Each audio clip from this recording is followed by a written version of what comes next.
Hello, my front-end friends, and welcome to my podcast, General Musings. My name is Kevin, and in this podcast, I talk about whatever is front of mind for me in any given week, usually in some way that's related to front-end development. This week, I'm not on my own for this conversation. I'm here with Henri Helvetica, and welcome. Thank you so much for coming to join me.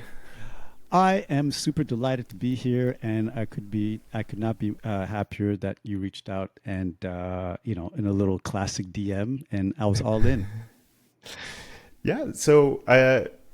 First of all, how you doing? How's everything? I'm good. I'm good. Thanks for asking. As I mentioned moments ago, it's a Monday. It's a really beautiful day in Toronto, which is where I'm at, and man, I can't complain. As I like to say, I have very little reason to complain, so I'm good. Awesome. For those who don't know you, you're primarily a performance engineer, but you're also really heavily involved in the web community at large. You run meetups, you're a speaker at conferences. Is there anything else that I'm missing there? The other things you're up to as well? As we like to say in French, grosso modo, that's kind of it. I I love the performance space, which is where I kind of sat and just am there to this very day. I always found that early on it was a space that wasn't very well understood and certainly not discussed a lot. And this is a while back, and I sort of like got my chops, sort of like reading books and stuff, and following some people online, et cetera, et cetera. And as you mentioned as well, I do. I've attended some conferences in the past, quite a few, and I think there are a few reasons why I did that, but one of them is certainly just wanting to see people and understand how particular things operate in the space. But at the end of the day, community as well. Getting to run into cats, seeing where people come from, things that they're working on, how communities are in different parts of the world. If you have an opportunity, these things are pretty interesting and also kind of revealing, but satisfying at the very least, because again, you get to sort of like meet people at potentially where they are and get a sense of, how things operate in their parts of the world. Said you've attended a few. I think a few is probably an understatement. Actually, I'm curious, when did you start sort of in the conference scene and all of that? I'm going to say maybe like 2017 or so, something. I attended a few for sure, and again, a while back in some of the industries I was in. I remember really realizing that whatever industry you're in, I think going to a particular conference or a trade show will really give you an idea of the space. I would try to attend conferences when I could, and I remember telling people like sometimes it's a bit of a cheat code, being able to attend a conference and meet people and particular speakers or engineers or developers, whatever, and listen to what they talk about, seeing how they operate. And I did that sometimes just by volunteering. I knew that volunteering meant like, okay, I'm going to have to do X, Y, and Z as a volunteer, but that also meant I could be a fly on the wall. Right. And yeah. I would just sort of like listen, watch. Eventually, I thought that maybe I could present as well. And I believe that only because, again, I came from a particular industry where I used to have to present, so okay, yeah. I came from apparel, fashion apparel, however you want to call it. And I used to have to present to clients all the time, and some I knew because they were my clients, but at bigger trade shows, didn't matter. It was like a full room. They came to see the product that we had, and I had to present, period. So I had a sense of what that was like. And so that being said, being on a stage, big or small, didn't bother me too much. I didn't have too many jitters. Like, I understand how people might, but I just knew that I had like a pinch of confidence being up there because I knew that was not really the biggest challenge. Yeah. But yeah. Yeah, I remember before I even really knew who you were, I just knew, like, I was like, every time I see, because your name is really memorable, like, it's Helvetica, and I'm like, oh, I wonder what he does. But I just kept seeing, like, your name on, like, whenever I'd be looking at another conference, I'd be like, oh, Helvetica's there again, cool. Like, and then eventually started seeing some of the stuff you were doing and other things. But um, yeah, so for me, it was like, I was just like, oh, I associated you. I didn't know what you were speaking about, but I was like, that's the conference speaker guy because he seems to be all over the place for a long time for me. Yeah. You know, I'll give you a quick story about the Helvetica nom de plume, because that's what Yeah. it is ultimately. I never really wanted to use my born name for a couple reasons. And, you know, it's all kind of coming back now because I've always felt that at some point, uh, like an association could be made between who you are and what you do. Hmm. Hmm. And again, this I can get into the weeds, but I do believe that things can get complicated when you're out there as a conference speaker under your given name because you know when you're crossing borders especially you can be quizzed on what you're doing, why, and things like that. So I always wanted to disassociate conference speaker from passport. That's So interesting. the nom de plume also that was a priority for me, and that also came from experience in other area. I could talk about that a little later, but I worked in music as well, and Yeah. I'd seen like the challenges. But you know, Henri Helvetica, I wanted something that was going to be memorable. My name's Henri, first name, first letter H. So I was like, HH, I think it's kind of cool. And I just knew it had this particular ring to it that people would remember. And I think that worked. The only thing I didn't want to do, and I was very fearful of, is, you know, giving a talk in Switzerland one day. Because I, I'd be scared to just get booed off stage, you know? They'd be like, Helvetica, how dare you? You know, so I've avoided that part. I've avoided Switzerland for that very reason. Funny story: a conference organizer out there once told me he'd love to have me, but they didn't like their budgets weren't aligned for to have me over there. But I told him that I'd be pretty spooked to be in Switzerland, and he laughed Sure. about it because he understood exactly what I was talking about. I just wanted to share that because I always thought that was kind of funny. Yeah. But yeah, I think it's one of those things. It's like branding yourself, right? Yeah. At some point, you've created a brand for yourself as well. And for me, it was really having, you know, a particular brand that when you see and hear the name, you're like, oh, I know who that person is, you know, and whatever I do after that is on me. Yeah, definitely worked since that's for me that was you. Yay! Yeah, yeah. Got him. You'd mentioned a little bit there a bit earlier on when you were talking about the events and sort of the importance of them, or why I guess why you'd like them and stuff. But is there, after been doing it for so long now, is there something that keeps drawing you in? Like it is. I've talked to other people. Some just want to keep speaking, and a few other people are like, I don't know if I'm going to keep doing this. It's been a while, Mhm. and I'm just curious what it is that keeps you coming back all the time. I think it's discovery at the end of the day, you know, seeing what's new, see what people are talking about. But also, I tell people this all the time, you know, when I attend an event, I have a few hats on.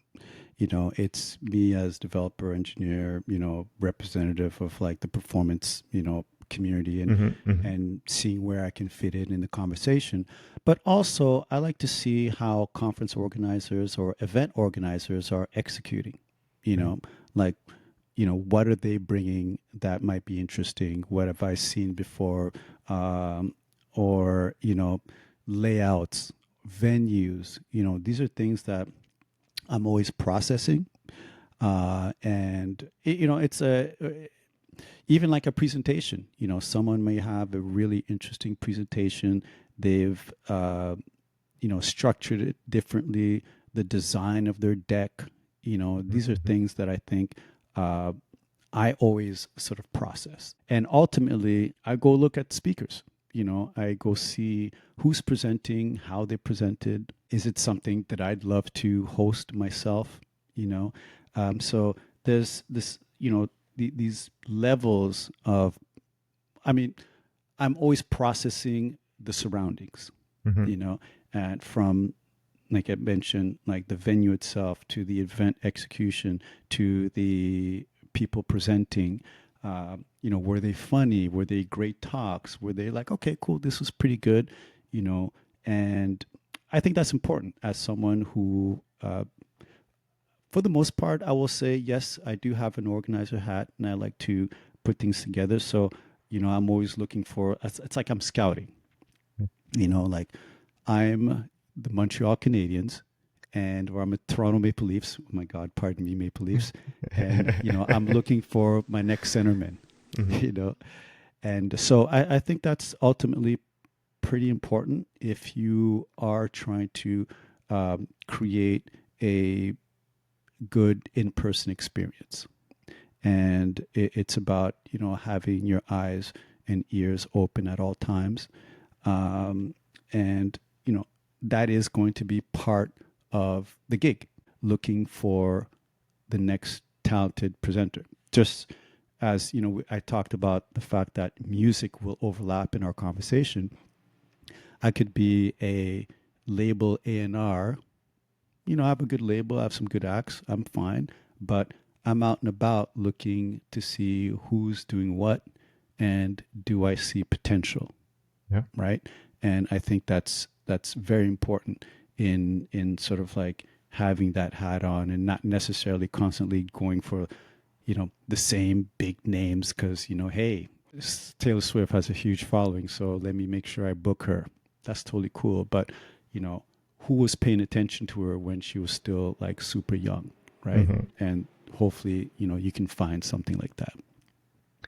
Yeah, that's actually interesting just because most people I talk to are more looking at it from like as a speaker or an attendee that's there either to learn more just because they're there or make the like connections and stuff. So interesting for you coming from the organizer point of view. I'm actually curious now about why you what is it that draws you to even like it's a lot of effort I'm assuming to host an event or put on an event organizing that side of things. So like I guess you could just do your performance stuff, help companies out with that. What draws you to wanting to organize events and help on that side of things? A few things. I believe that I remember what it was like attending meetups myself. I was green, I was new, and I was looking around, and I understood quickly what was taking place from learning something new, um, but certainly to meeting people. And the networking was second to none, obviously. And I stand by that because there are some people that I've met, relationships that I've had strictly through the in-person experience. Obviously, that changed with the pandemic, and I'll get to that in a hot second. But I think in any industry, these things are important. Like that in-person handshake is completely different than like a, you know, talk to you soon email, right? Mm-hmm. And I saw what potentially could happen by just attending meetups, right? Now, I also had, as I mentioned, a bit of like an organizer hat because I had done some of this because I worked in apparel, as I mentioned earlier, but I also had a foot in music for some years. And I'd had a bit of like the organizer bug Mm-hmm. already, having, organized small shows, been on stage, and I saw a potential to translate that to the tech space. So that always had me pretty interested. And like anything else, everyone believes that they can bring their own twist to a, whatever people are familiar with, whether it be like a small concert or a small meetup. Everyone thinks like, oh, you know what? My meetups are a little different because I do this, right? And so there's that challenge as well. Keeps an organizer kind of like thinking half the time, like, how could I bring a little, pizzazz to this? How could I make it look and sound different? And that could be from the venues you select to the Yep. speakers that you bring up and how you curate the event as well, right? Because I think we can get to that as well. I think that's more than ever important in how we organize and present to an audience. Yeah, I can definitely relate to the connection thing. For me, I mean, you're speaking of the pandemic there. I got in late. I got in post COVID to my first live events, Mm-hmm. and even we'll maybe talk about how that's impacted things at one point. But that the first one that I went to, and it was immediately was like, oh, I get it now. Like I know why people go to these. That like before attending, I was like, they're that's not really for me. A lot of people seem to think I'm an extrovert. I guess watching my videos, I'm all happy. I'm talking about CSS. I get excited about it, but like I'm the biggest introvert that you'll ever meet. I'm super happy just being in this office all day long and not having to worry about dealing with anybody. Right. My wife's always like, "Why do you go do stuff to make some friends?" I'm like, "I'm good." Meanwhile, your wife just wants you out the house. Yeah, exactly. Yeah. But as soon as I went to that first conference, I was like, oh, okay, this is why people are into this. I get it. Mm-hmm, mm-hmm. Like you said, the connection, that in-person thing really is different. And it made me completely change my mind towards, and now I'm like seeking out like, oh, what's the next one I can actually get to? Absolutely. Well, with some, I come back, detox a little bit from the having to deal with people and have Mm-hmm. my quiet time again. Mm-hmm. But yeah, I totally get that side of things, and I always, whenever I come back from them, I'm always like excited to try and tell other people about that side of Absolutely. stuff, because so many people haven't, Yeah. had that experience. And one thing that I always hear, and I 100% can relate to this too, is just the costs of conferences can be really expensive. Mm-hmm. And before I was speaking at them, I couldn't afford to go to them. I worked Mm-hmm. at a small company for a long time. They didn't have a budget to send people to, their Mm-hmm. employees to conferences. But obviously, it's not just conferences. You were just talking about meetups Mm-hmm. as well. Do you just want to speak a little bit? I guess the difference between, say, a meetup and a conference, is it just scale, or is there a bit more to it? So, and this is where I think we can jump right into, say, current times. There were certainly meetups and there were conferences, and both were thriving pre-pandemic, right? In Toronto, you could comfortably, and I do mean comfortably, go to like 3 meetups a week. Eat all the pizza that you can sort of handle, and even probably drink your face off in certain cases. And conferences were around. Internationally, conferences were always happening. Companies had a bit more budget for whatever reason, who knows? But conferences certainly were happening. Now we hit this big brick wall called COVID, the pandemic, and people believed that things would just kind of potentially pick back up right after, which they did not. And I think there are obvious reasons why, but this is where I really start to do some thinking. And I don't want to sort of like go in circles to get to one point, but I think it's very important that I mention a few points that Mhm. made me really realize what was happening. So, as an organizer, and being curious about who's doing what, who's speaking where, what are they talking about? Like these are things that you're constantly processing. Uh, so, I would, or I joined a bunch of international meetups and local as well. So what does that mean? It just means that I will get a notification from, say, Cologne Web Performance, and I know who's speaking that day or that night, what the topic is. And also, as a up and coming developer, I would get slides that are being shared in the meetup sort of like page. Mm-hmm. So I could just look at their slides and be like, okay, this is totally cool. So there was this education component to my curiosity as well, right? As an organizer.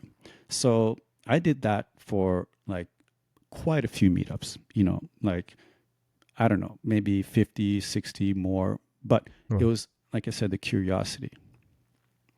What also happened is that when a meetup would close, I would get the notification. Right. Yeah. So I knew exactly who was closing and when.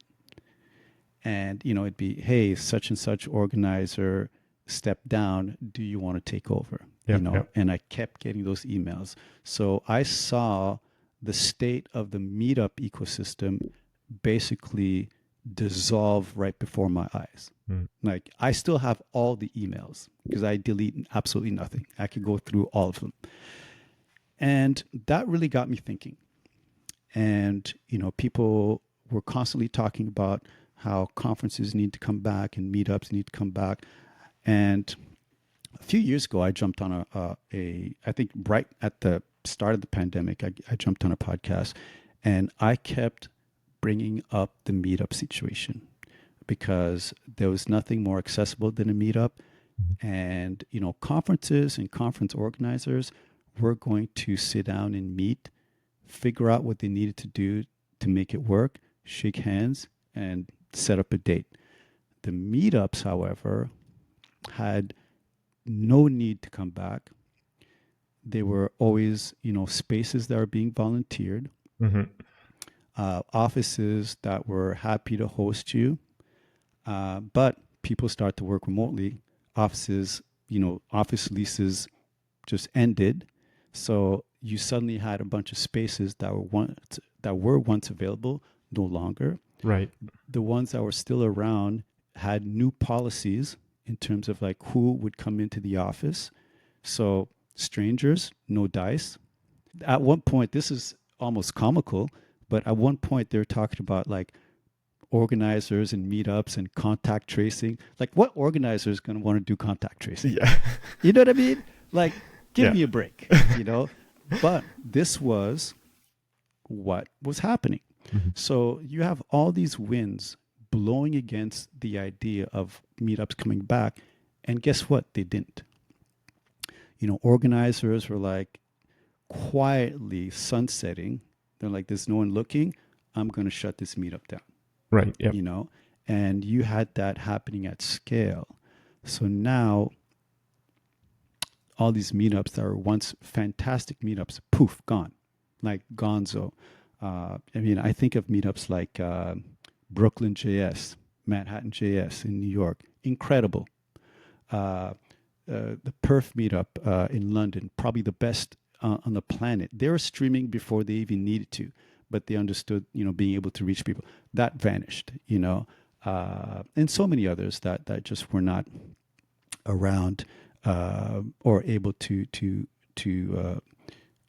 last through the pandemic. So you had a new sort of scenario, a new environment, very little meetup activity, and you have a few conferences that were around, but some also folded. There are quite a few that folded. Yep. A mixture of, missteps and, venues that weren't available anymore or were costing so much more money. Yep. So, I sat back one day and I was thinking, like, what is the next event? And that's where I wish I could share it.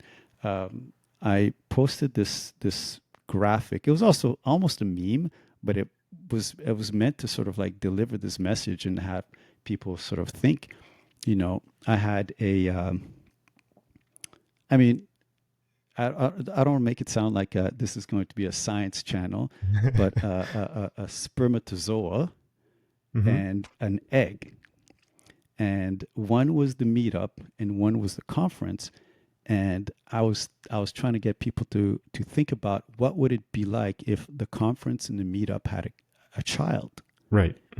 And I brought that up because we're in a new space, like you'd mentioned before. You came from a small company that did not have a conference budget, education budget. This is the standard now. Like the majority of companies, even the larger ones, do not offer big education budgets anymore. And if you're lucky, if you do have one, it'll cover maybe one of the three components that you need, which is Right. accommodation, flight, and the conference ticket. Choose one, and it's up to you to cover the other two parts. At least, one part will have to be covered, and the majority of people will not come out of pocket for it. All right. So I sat there thinking, like, I believe there's a product that merges the two. Something that's a bit more polished than the classic meetup that we've attended in the past, which was someone's office, move some tables, get some pizza, some pop, and random set of talks. But it's also smaller than your classic, Oscar-like conferences where there's some red carpet, like some lights flashing and whatnot, big, massive theater, amazing stage, but it's also like $900 Yeah. US, or euros maybe. Yep. So I just felt that in this new climate where even, traveling's more expensive, I think there's a necessity to create a new in-person product, an in-person experience product that will not require you to be away potentially for 2-3 days, that you might be able to do same day. Show up in the morning, be there, go home at night, right? But you'll also have a extremely well curated event where the people that are there are just like, they're there to deliver messaging, the modern web. This is what's going on. Awesome. Right. And I think there's a product there. I really do. And I come back to the idea of music because I think I mentioned that we're going to talk about music in this.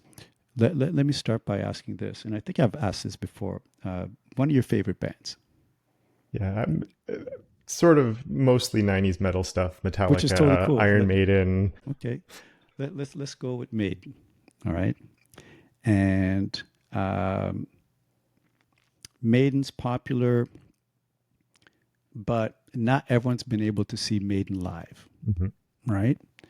And for the most part, Maiden only shows up at things like Coachella.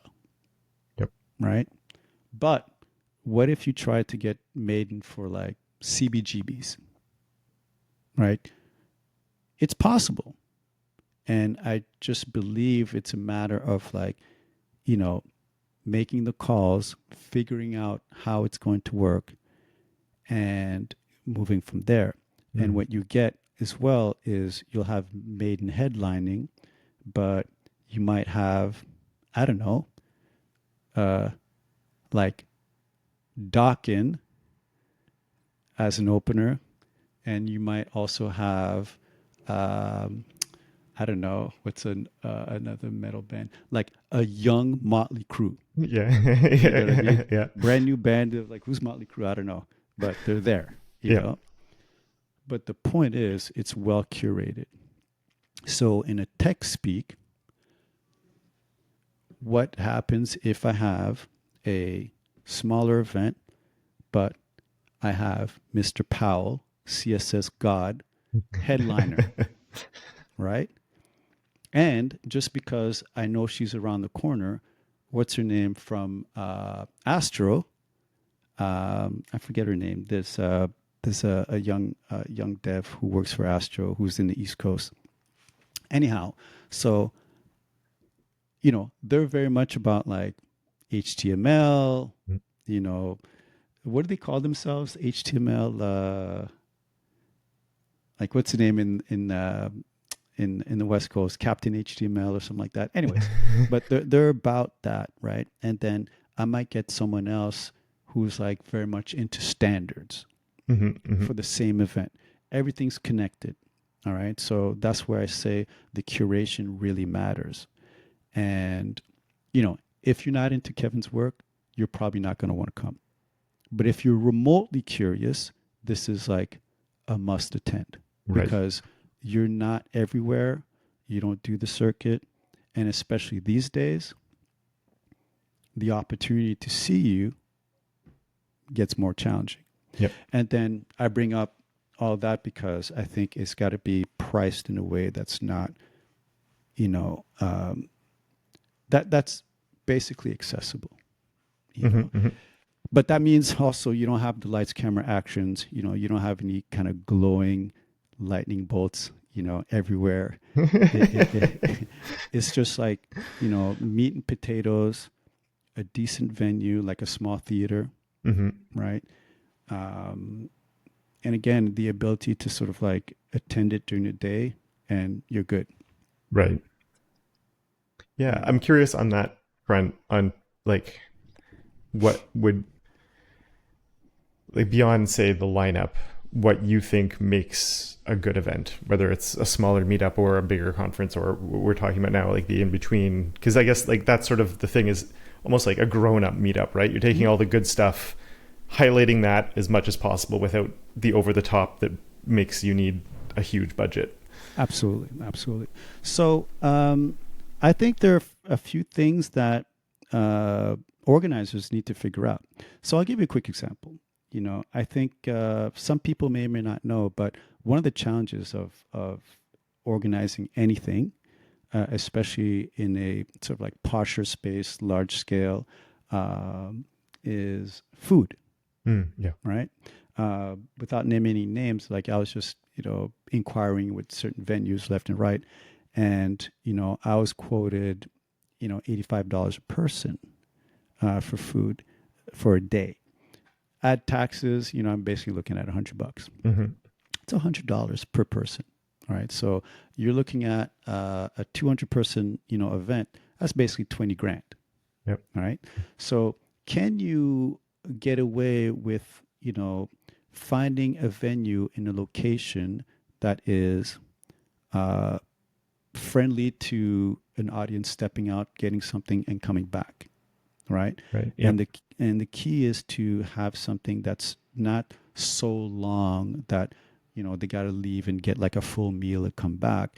It's just like, hey, get yourselves whatever. You have like an hour and 15 minutes and come back and Hmm. work it out. Come back and network. Um, so these are things that we have to decide. So obviously a lot of times food will matter in terms of how people grade the event. But for me, one of the biggest deals is having a really good venue, a really nice venue, uh, something comfortable. Right. Uh, and I'll bring it back to meetups. Some of the meetups that are always well attended were the meetups at like the spaces that you knew were going to be slick, like Google, like Right. Yep. Microsoft, like orgs that have dedicated AV space, and you walk in, you're like, oh, this is totally cool. You know, um, the AV setup, big 16:9 screen, you just want to be there. Hmm. And I think that matters as well for conferences. There's some really interesting spaces. I've been to stuff like in like churches. You know, I've been to like some of my favorites were like actual old theaters. Yep. Years ago, I spoke at a design. Uh, Anyways, it'll come back to me. Mhm. But it was like this old theater. It was amazing, massive stage, and I enjoyed it. And I think people also like that. So Yeah. these are things that I think matter. Um, Accessibility in terms of like how you get there. Is it like totally tucked away? Is it something a bit more central? You could get there by subway. You can get there by, you know, people don't have to travel like, forever to get there when they're in Yep. the city, right? Yeah. I think these things kind of resonate with me anyways, and hopefully they resonate with attendees as well. Yeah, that's funny you mentioned the theater. The Smashing Comp that I went to it was off Broadway theater, but it was set up for a burlesque show they were doing or something. So it was they're like, we had to cover up a few things, but we weren't like, they weren't allowed to touch the set in any way. But we did have to hide some of the things that were on stage. But it made for a really like cool setting for sure. Yeah, Exactly. Like a venue that tells a story, I think is pretty awesome. I like to default to small theaters just because, everything's set up, the AV, the seating. It's a little dark, I get it, but you can't have it all. yeah. Right. But yeah, I mean, that's what I think. That's some of the things that I think really matter when it comes to a conference or an event. And again, I'll come back to the curation as well, but we could talk about that like separately. Another thing I'd be curious about was, do they have to have a morning run? I think about that so much because there are days where I'm just like, oh man, it is a bit of work to have a morning run, dude. Yeah. So you have to find a venue, you have to organize, then you have to make sure that people are back in time to get back to their place or hotel and have a shower, and things like that. But, that reinforces the community part that I talked about earlier. You'd be surprised, like the one that I organized for React Miami. Super fun. Speaking of React Miami, so this brand CLA, I have some friends there, so they sent a bunch of hats that I gave away, and they're about like their whole sort of modus operandi is like, hey, just get out, just be a runner. And so we had a good time. Some beautiful photos first thing in the morning, sun rising. I don't want to get emotional here, but no, it's fun to do. Yeah. Running for me is not, it's not my cup of tea. I'll put it that way. I'm always just like, I'm so impressed that people are going for the pre-conference run. Every time I see it on the schedule, I'm just like, damn, they're committed. That's awesome. Yeah. I know Smashing likes to do them. Yeah. But I think they also realize like it is another opportunity for, evidently a smaller group of people, but just to like connect. And it's like, oh, you're a runner too. Okay, cool. That same conference I was telling you about, design systems. That's it. Clarity. That's the conference I was at. And I remember, because I always intro that, my intros always include the fact that I'm a runner. And I remember someone coming up to me later. It's like, hey, if you're ever back in San Francisco, gave me her card. She's like, I'm totally a runner too. I loved your talk and let's go out for a run. And I'm like, yeah, totally. Oh, that's awesome. Yeah, that's cool. We've been speaking a bit about like the good things. I am curious because you've been to a lot of conferences. Is there ever, I've heard some horror stories from people. I don't need any details on like a specific calling anyone out, but I'm just curious if there's anything where you're either just something went wrong that really you resonated with you, or something where you're like, that was on purpose, but I'm never going to do that because that was just a bad idea. I understand what conference organizers are going through. There's always potentially like a little fire, and whether or not it's the fire that they want to deal with right now or later is on them. I think as a speaker and as a conference organizer too, so I tend to, again, understand what they're going through. I think, there's some basics that I think a organizer needs to keep in mind. There's a lot that you can organize a lot on your own, but you do need some help. And sometimes, managing a group of volunteers can be a little challenging because the messaging's got to be right at every point. People are kind of like pinging you all the time about things. And you're like, okay, I'll be there in a second. And it's been like 15 minutes and you're still not there, right? I remember I was at this conference and one of the guest speakers was like complaining about their accommodations. And I'm like, I totally get it. Sometimes you end up in these interesting hotels, could be a little older. But again, you have to weigh the pros and cons. Sometimes the proximity is what matters. Right. And, you might end up, bam, this is the one that's available. This is the one within your budgets. one of the things that I'm very, like, I love taking the subway to an event. Or here's one that I think about a lot too, is when I land in a particular city, can I get from the airport to the hotel, hopefully with public transit, Right. right? Yep. And that's the first thing I look for when I'm announced or when I've been sort of reached out to, like, hey, do you want to speak here? I'm like, yeah, totally. And I'm like, where's the airport? Where's the hotel? Can I make this happen with a subway? Mm-hmm. When it's a yes, I think it's all thumbs up. When it's a no, it gets a little challenging, but you figure it out. All right. But I think organizers need to kind of think like that as well. It's like, what is going to be the best, experience? Speaking of experience, I was in the back channels once with a bunch of speakers, and I was talking about, and again, you can bleep this out if you want to, but I was talking about sex, which is speaker experience, right? Like, what is good speaker experience? And it matters. Yeah. It really does. It's there are little things that seem insignificant, but it does come into play. Right. Yeah. I don't want to Uber from the airport, or two, as long as, like, I try not to, basically. Right. Yeah. But sometimes you have to. Mm-hmm. Yeah. I'm curious on that. So in now with what you're sort of looking at in bringing, that idea that we were talking about together, I guess for you, what's like the real end goal of being able to like put something like that and make it work? I mean, there are a bunch of things. I personally believe that, and I was having this conversation this weekend, in fact, with this new environment that we're in, little to no education budgets, venues not being available like they used to, and, conferences being amazing, but you bring up, the idea that, budgets are strained. Well, that means a lot of people are not able to have these, in-person experiences as much as before.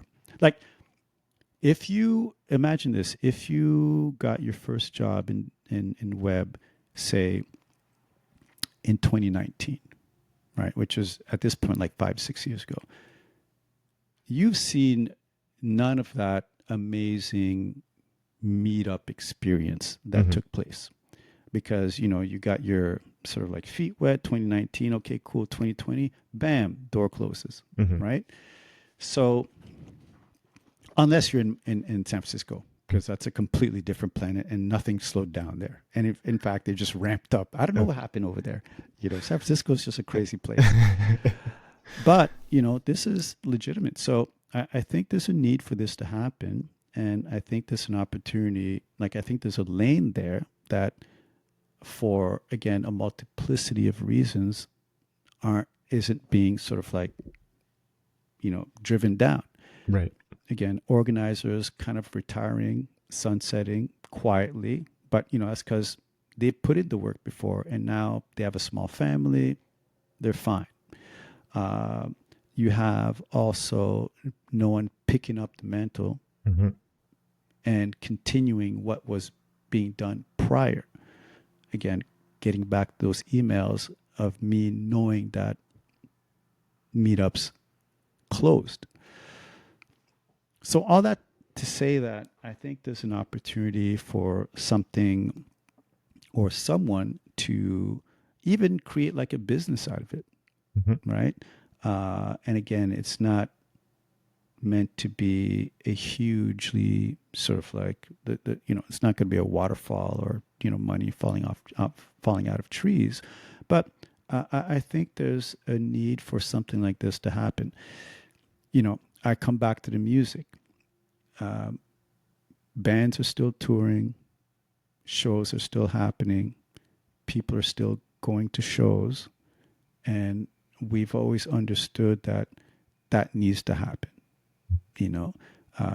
Now, Maiden may not tour like they used to. What's another band you mentioned? Metallica. Metallica may not Yeah. tour like they used to, but there are some bands out there that Hmm. are still doing it, right? Yeah. So it's about, finding that opportunity for that band to perform, and on the web space, it's finding that opportunity for, the CSS gods to present, you know, because they've been out in the East Coast and now they're looking for opportunities to have a beautiful deck in front of the crowd. Yeah. No, it's Yeah, no, for sure. that's Yeah. it, right? So Yeah. it's about creating those opportunities and letting people know that there are some special moments that take place at these events. Right now, hopefully you've inspired some people to look for some stuff in their area, Sure. to see what's going on. But at the same time, it's very possible that they look and they're like, I can't find anything. If they are looking for stuff, would it be meetup.com? Is there other places that you'd suggest looking? It's interesting because, again, I had this conversation this weekend. Meetup.com used to be amazing. Not what it used to be, certainly, Mm. because, again, Meetup's closed. And there's certainly, I don't say they're a skeleton of what they used to be, but whatever. But that's still a place to an extent. You might find a bunch of dormant meetups there. Right. So, but just joining them just to see what's going to happen if anything does. People talk about Guild. That's a spot. And then what's that third one that a lot of people seem to be using? Luna? No, I hadn't heard of that one. Luma. Maybe it's Luma. Let me double check. Luma. And people are using them. Yeah, it's Luma. Delightful events start here. Yeah, are using them as well. But I think it's also when you do see something come up online, because that's generally where the word gets out. It's about just like, is it an event that resonates with you in terms of topic or whatever it might be? It could be on the periphery. I don't know. But just, follow what they do, join the group, see what else comes up, notifications. These days when you join, it's a opt-in, but you can put in your phone number and they'll text you, shout out to my man Andre in San Francisco. All these great events. I always get the text saying, "Hey, such and such is happening." I'm like, man, that dude's just on fire. But yeah, that's it. But ultimately, bands tour, events can tour, Mm.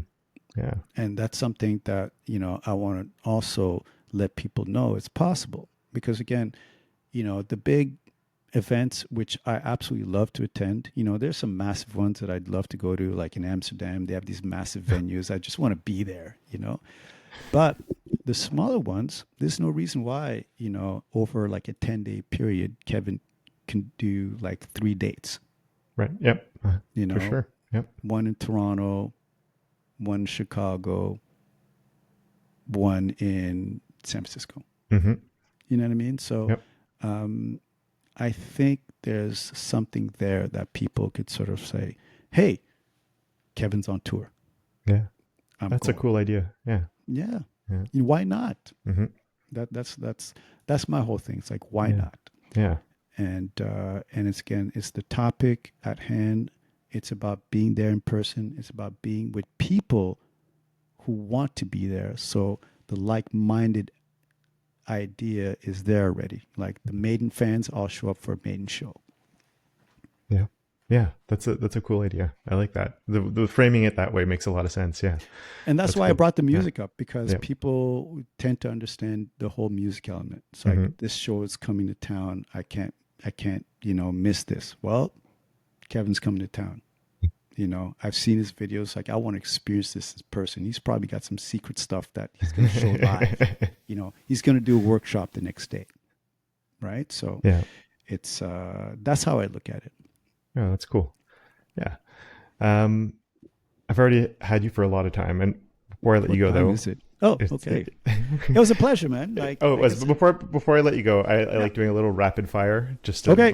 before we head out. Now I'm going to split this into two sections because I usually do CSS ones. I know you're not a huge CSS person, so we'll start in an area that you know a little bit more about first, and then I'll see if we can sneak some CSS stuff in.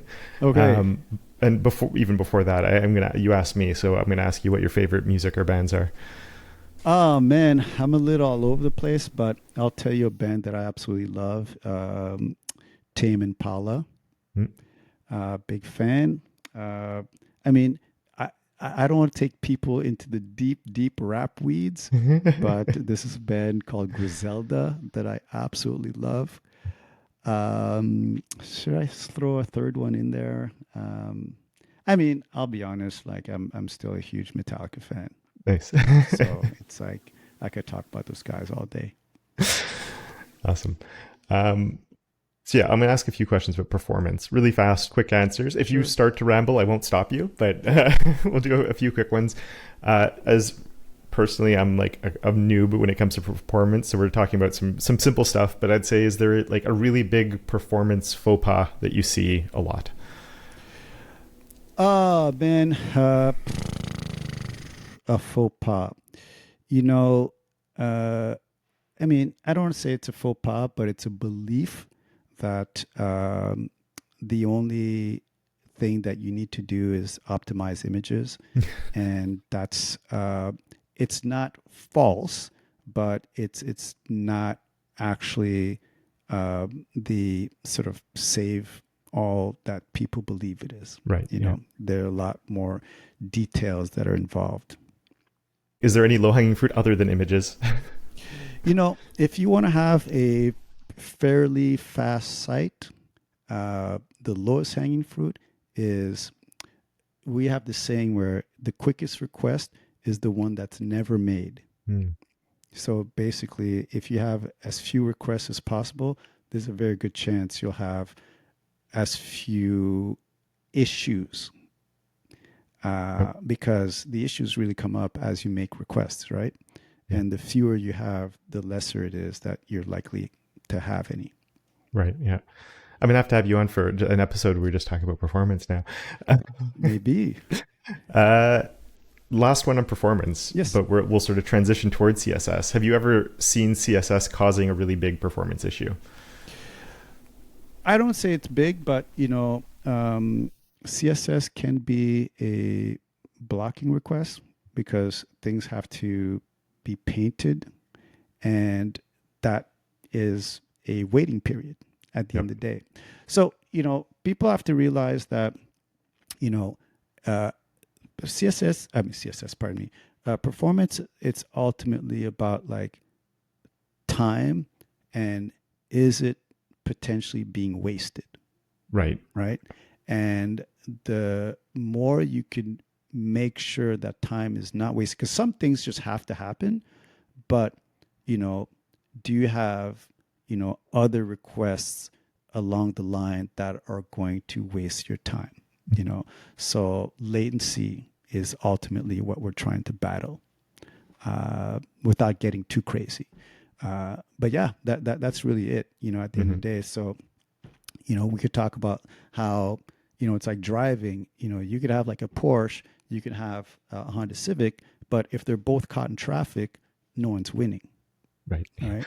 Yeah. So these are things that you want to keep in mind. Yeah.